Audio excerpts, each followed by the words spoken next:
La situation de départ, c'est que les MFR sont créés au Mali en 1996 et à notre arrivée, il n'y a aucun référentiel au niveau de ces MFR-là. Moi, mon arrivée dans les MFR. Donc nous dispensons des formations sans référentiel. Donc on a engagé des démarches auprès de l'État pour savoir les référentiels disponibles pour pouvoir les utiliser. Mais malheureusement, on a trouvé qu'il n'y a que le référentiel dans le cadre de l'artisanat qui est disponible au niveau de l'État. Le référentiel métier concernant l'agriculture n'existait pas.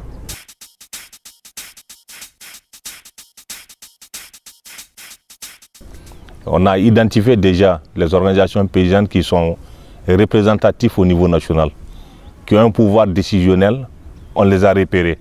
Ça, c'est la première étape. Et les familles qui ont repéré ces organisations les ont amenées au cours d'une rencontre, on a discuté. Ça a duré 3 ou 4 rencontres pour pouvoir arriver à ce niveau-là. Et ce sont ces organisations paysannes qui sont au niveau de la base qui ont amené le message au niveau national. Parce que la modification des référentiels, c'est au niveau national. Il faut que le ministère accepte. Donc ce sont ces organisations qui ont ramené ça. Et du coup, nous, on a adhéré également au niveau de l'organisation nationale, le coordination nationale des organisations paysannes, qu'on appelle CNOP.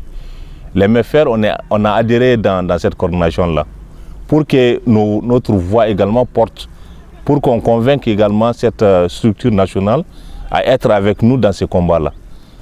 Voilà, ils voyaient un intérêt, parce qu'en travaillant sur les référentiels, en travaillant sur ces référentiels, en l'adaptant pour les MFR, ils vont y gagner, parce qu'eux-mêmes, ils vont avoir des formations adaptées, et ces formations vont améliorer leur production. Du coup, c'est un gagnant-gagnant. Nous, en MFR, on dit que c'est notre priorité. C'est comme ça qu'on a regroupé également les organisations paysannes encore pour élaborer ensemble les termes de référence pour l'élaboration des référentiels métiers. Et les termes de référence qui ont été élaborés et validés entre nous, en associant bien sûr les gens du ministère, parce qu'on les a conviés pour réfléchir. Et on a élaboré un budget également pour le processus. Donc, de commun accord, les organisations paysannes et l'État ont confié la responsabilité aux MFR d'être pilotes, c'est-à-dire prendre le pilotage de ces référentiels-là et de chercher des partenaires, c'est-à-dire des bailleurs de fonds qui vont financer les référentiels. En parlant des organisations paysannes, effectivement, j'avais laissé de côté. Il y a les écoles aussi qui sont là-dedans. Il y a les autres centres de formation aussi qui sont associés. Parce que ça intéresse tout le monde. Maintenant, après, chaque centre de formation va voir en fonction de sa manière de mettre les référentiels en place, l'adapter en fonction de ses cours, l'adapter en fonction de son fonctionnement. Les organismes de formation ne sont pas dans la concurrence, ils sont associés. Étant donné que quand tu regardes les milieux ruraux, l'État n'existe pas. L'État n'a aucun centre en milieu rural au Mali. C'est les MFR qui sont en milieu rural. L'État est au niveau des centres-villes.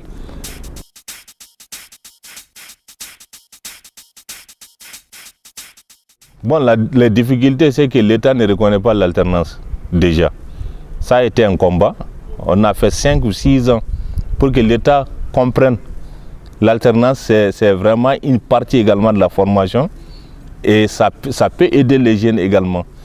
Et il a fallu le déplacement qu'on pousse les dirigeants, les décideurs à venir dans les MFR à chaque fois pour voir les réussites.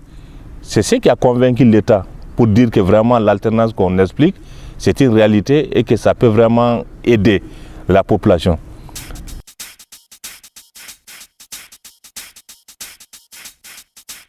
Bon, le conseil que moi je retiens, c'est qu'il ne sert à rien que chacun reste de son côté à travailler le référentiel aujourd'hui.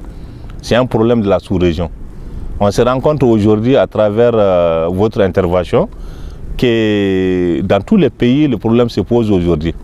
Donc pourquoi ne pas se donner la main, essayer de voir, parce qu'un agriculteur ou un aviculteur, quelqu'un qui fait l'élevage de la volaille au Togo, au Bénin, au Burkina, au Mali, c'est les mêmes.